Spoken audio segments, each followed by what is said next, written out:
नमस्कार साथियों। Infusion notes के यूट्यूब चैनल पर आपका स्वागत है। आज का सेशन रहेगा साथियों 3 जुलाई 2024 इंडिया करंट अफेयर्स का। इस सेशन के अंदर जितने ही महत्वपूर्ण पर्सन इंडिया करंट अफेयर्स के बने हैं वो मैं आपके साथ शेयर करूंगा। साथ ही उन पर्सनों से जुड़े हुए जो महत्वपूर्ण तथ्य आपसे पूछे जा सकते हैं उस पर भी जानकारी साझा करूंगा। और आपकी सुविधा के लिए साथियों इन्फ्यूजन नोट्स के टेलीग्राम व्हाट्सएप चैनल पर आपको इस सेशन की पीडीएफ मिल जाएगी। इसके अलावा साथियों आप इन्फ्यूजन नोट्स के ऐप को जरूर इंस्टॉल कीजिए। उसके अंदर आपको डेली क्यूज मिलेगी। इसके अलावा प्रत्येक स्टेट की करंट अफेयर्स की पीडीएफ मिलेगी और इंडिया व राजस्थान करंट अफेयर्स का वीडियो भी आपको उस ऐप के अंदर मिलेगा। वो आपके लिए निःशुल्क रहेगा। इसके अलावा साथियों जो इन्फ्यूजन नोट्स के हैंड रिटन नोट्स हैं उनको आप ई नोट्स के माध्यम से है जो ऐप पर खरीद सकते हैं, वो भी बहुत कम कीमत पर। तो जरूर इन्फ्यूजन नोट्स के ऐप को इंस्टॉल कीजिएगा और ये सेशन आपको पसंद आए तो इसे लाइक व शेयर जरूर कीजिएगा। कम समय में क्वालिटी कंटेंट के लिए साथियों जुड़े रहिएगा इन्फ्यूजन नोट से। तो साथियों शुरुआत करेंगे आज के सेशन की। पहला क्वेश्चन आपसे पूछा है कि आईसीसी ने T20 विश्व कप 2024 की टीम ऑफ द टूर्नामेंट घोषित की है, इसकी कमान किसे सौंपी है? तो आंसर हो जाएगा साथियों हिटमैन यानी रोहित शर्मा को साथियों इस टीम का कप्तान बनाया गया है।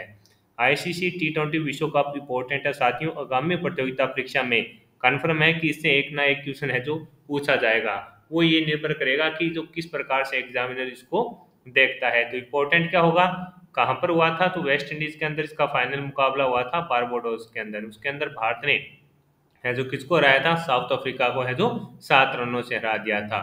फाइनल मैच के अंदर मैन ऑफ द मैच रहे थे Virat Kohli. Player of the tournament कौन रहे थे?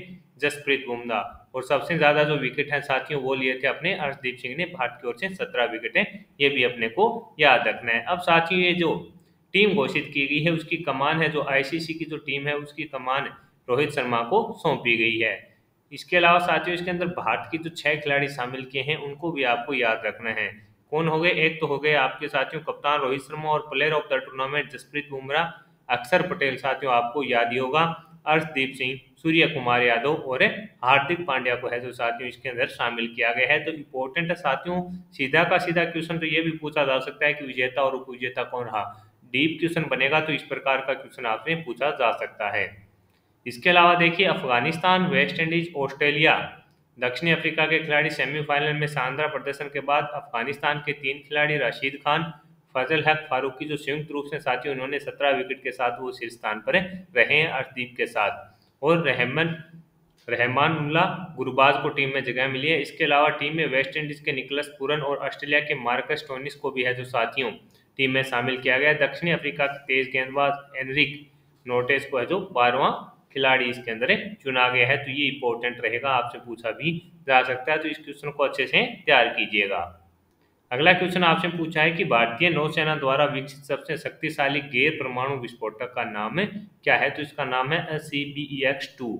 साथियों भारतीय नौसेना के द्वारा विकसित सबसे शक्तिशाली गैर परमाणु विस्फोटक का नाम क्या है? तो SEB-X2 इसका साथियों नाम में रहेगा।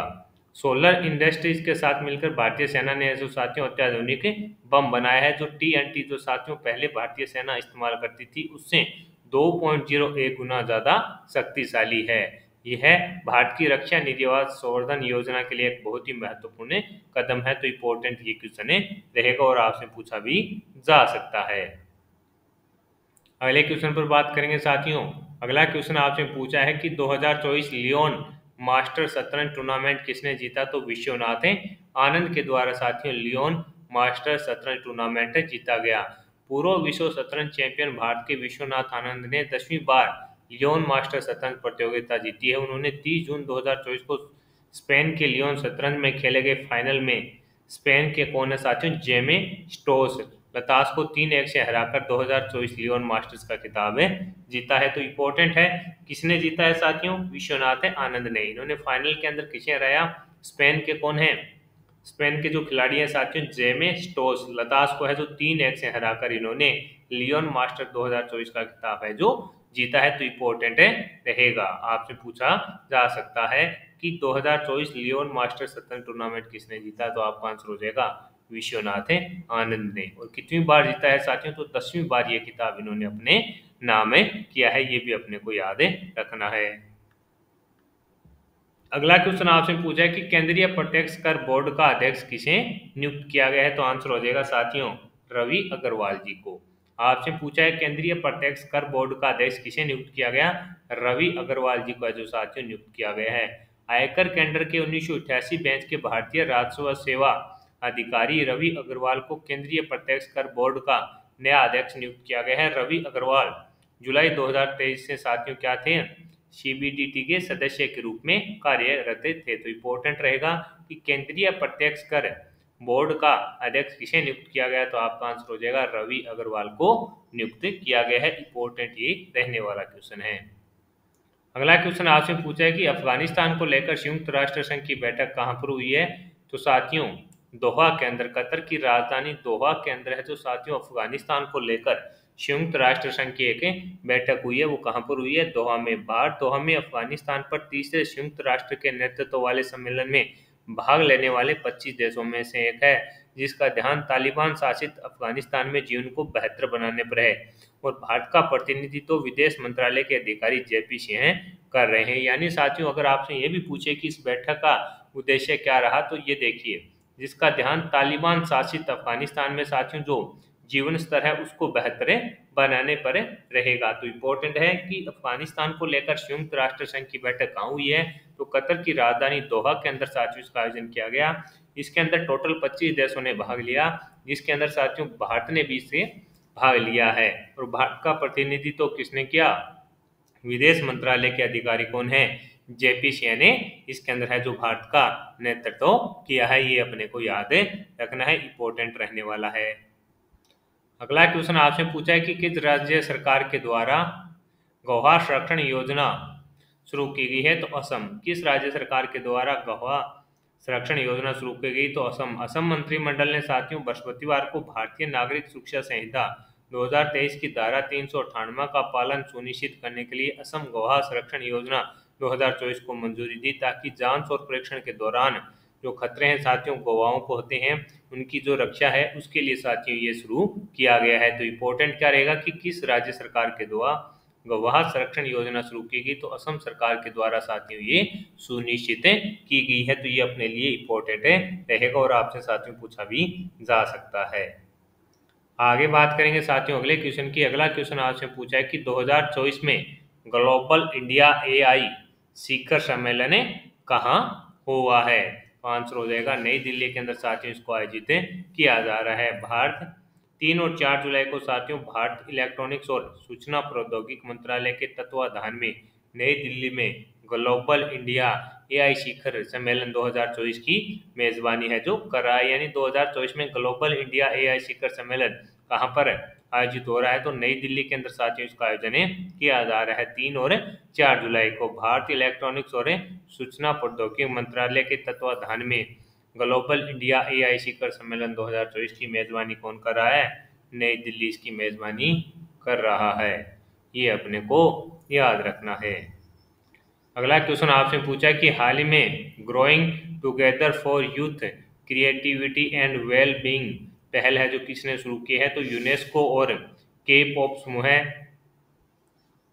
17 के द्वारा साथियों इसको शुरू किया गया। इसका उद्देश्य है युवाओं को आने वाले भविष्य के लिए उत्साहित रखना। तो इम्पोर्टेंट है कि हाल ही में growing together for youth creativity and well being पहल किसके द्वारा लॉन्च की गई है? तो यूनेस्को ने इस पहल को लॉन्च किया है। किसके साथ मिलकर? के पॉप समूह 17 के द्वारा। के पॉप समूह 17 के द्वारा साथियों इसको शुरू किया गया। इसका उद्देश्य युवाओं को आने वाले भविष्य के लिए उत्साहित रखना इसका प्रमुख उद्देश्य रहेगा। अगला क्वेश्चन आपसे पूछा है कि भारत सरकार ने अपने संपूर्ण जीव जंतुओं की चेक लिस्ट के लिए कौन सा पोर्टल लॉन्च किया है? तो सूची पोर्टल साथियों भारत सरकार के द्वारा लॉन्च किया गया है, जिसका नाम fauna of India check list portal है, जो अपनी तरह का पहला पोर्टल है जिसमें भारत में पाए जाने वाले सभी जीव प्रजातियों को शामिल किया गया है। तो इम्पोर्टेंट है कि भारत सरकार ने अपने संपूर्ण जीव जंतुओं की चेकलिस्ट के लिए कौन सा पोर्टल लॉन्च किया है? तो सूची पोर्टल लॉन्च किया गया है। ये अपने को याद रखना है, आपसे पूछा जा सकता है। कौन सा देश उन्नत होलोग्राफी युक्त नए बैंक नोट जारी करेगा? तो जापान साथियों नए उन्नत होलोग्राफी युक्त नए बैंक नोट जारी करेगा। जापान 3 जुलाई 2024 को नए बैंक नोट जारी करना शुरू करेगा, जिसमें अत्याधुनिक होलोग्राफी होगी, जिससे ऐतिहासिक चित्र 3D में घूमते हुए दिखाई देंगे। नए बैंक नोटों में सप्रशनीय चिन्ह शामिल हैं जो दृष्टि बाधित व्यक्तियों को सप्रश के द्वारा मूल्य वर्ग को पहचान करने में मदद करेंगे। तो इम्पोर्टेंट है, आपसे पूछा जाएगा कि कौन सा देश है जिसने हाल ही के अंदर उन्नत होलोग्राफी युक्त नए बैंक नोट जारी करेगा। तो आंसर हो जाएगा साथियों जापान के द्वारा इसको शुरू किया गया है। तो आज के सेशन के अंदर साथियों जितने ही महत्वपूर्ण पर्सन इंडिया करंट अफेयर से संबंधित बन रहे थे वो मैंने आपके साथ शेयर कर दिए हैं। मेरा प्रयास रहा कि 15 मिनट से कम की ये क्लास और इससे बाहर साथियों आपके करंट अफेयर्स के क्वेश्चन जाएंगे नहीं। सेशन आपको पसंद आ रहा है तो इसे लाइक व शेयर जरूर कीजिएगा। कम समय में क्वालिटी कंटेंट के लिए साथियों जुड़े रहिएगा इन्फ्यूजन नोट से। अगर आप कोई सुझाव देना चाहते हैं तो कमेंट बॉक्स में अपनी राय दे सकते हैं। इन्फ्यूजन नोट्स के ऐप को जरूर इंस्टॉल कीजिएगा और इसके अंदर जो ई नोट्स की सुविधा आपको दी जा रही है उसको जरूर अपने लिए साथियों अगर आपको पसंद आए तो इसे परचेज कीजिएगा। धन्यवाद।